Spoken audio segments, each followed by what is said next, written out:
at the ethics in the workplace and how small changes to employment practice can have a large impact on business performance. I'm joined by Gurprit Singh, Director of Ethical Reading.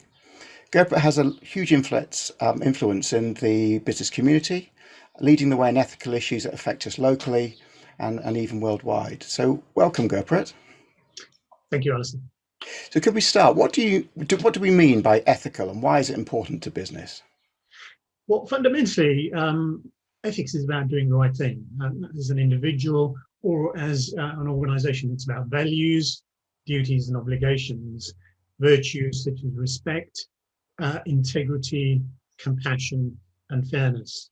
Its roots go back all the way to the Stoics in the Greek times and probably even before that. It's important to business in a number of ways. First of all, business is fundamentally about trading, and trading is built on trust. And trust, in turn, is built on core values such as integrity and responsibility. When you buy a product or a service, you expect that product or service to perform in the way that the seller says it will.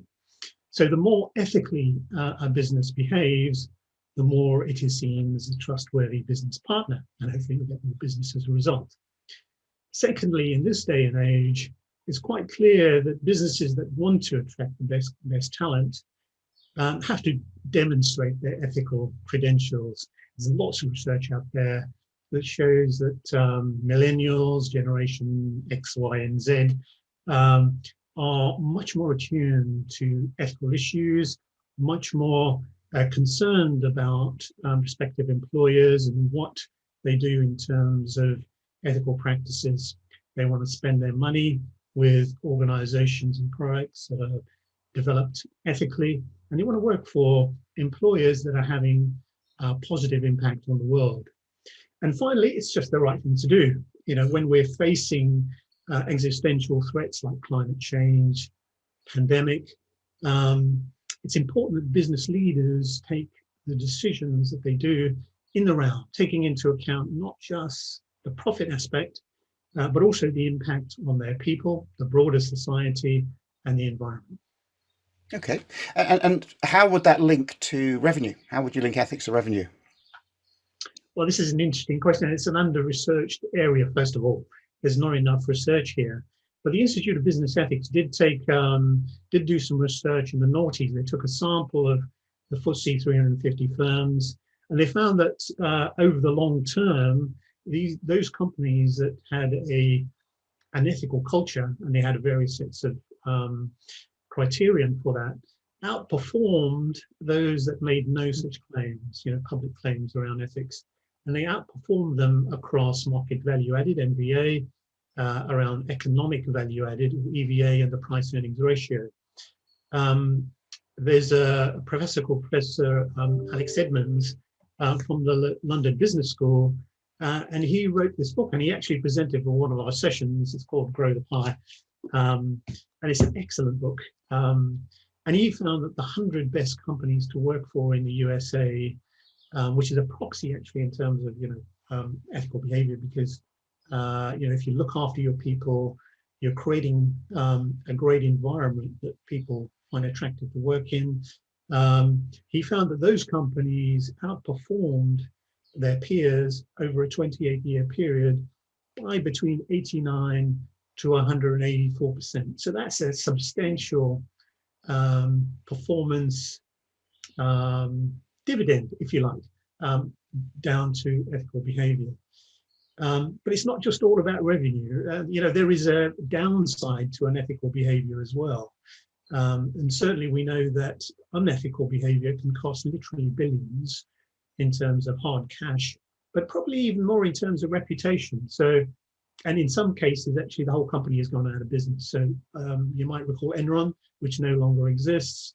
The Volkswagen emission scandal literally cost billions. The CEO is having to repay back $14 million, I heard recently. The expenses, MP's expenses scandal and the PPI mis-selling scandal of banks, those organizations and those groups still haven't recovered their reputations. And it's good that you mentioned the numbers. Is ethics just for large businesses, or does it apply to small business too? Well, it applies to everyone. I think if the values are built in right from the beginning, they get embedded as the organization grows. Of course, the larger the organization is, the harder it is to ensure ethical practices are followed. So suppose you're a multinational organization, you're dealing with many different cultures around the world that have different perspectives on what ethics is and what are normal practices.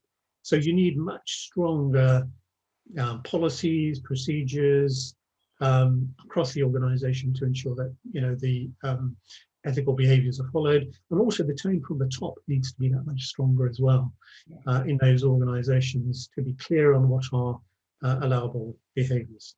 Okay. And then one final question. How does a company become more ethical if that's their desire? Well, every business can become more ethical. We don't believe this is something that is beyond the reach of any particular organization, and it needn't cost much, and it could save your business's reputation or even existence, as we've just seen. It really starts with the top. It starts with the board. It starts with the tone, the manner in which every member of the leadership team treats others. It's around respect. It's around fairness, around integrity and compassion, living those values, walking the talk. I would say engage your staff, start a conversation, build the plan, and then execute on it in a sort of top to bottom approach with the organization. Involve people throughout. It shouldn't be a top-down approach. Those things do not work. It's about embedding good behaviors through a number of things. For example, having a code of ethics, perhaps a code of conduct.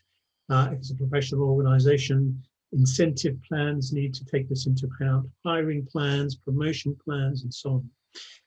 We do at Ethical Reading have a Healthy and Ethical Workplaces program, and we do training around this. So actually, currently, we're working with one of the largest employers in Reading to do precisely this, to encourage and develop a healthy and ethical workplace by rolling out training and other components across the entire department, the largest department inside this organization. So every organization can do this. It's not beyond anyone.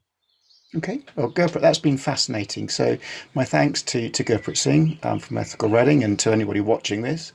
For more advice on business growth and revenue generation, look at my YouTube channel or visit my webpage, revenueworks.co.uk. And in the meantime, let's keep on growing. Thank you, Alistair.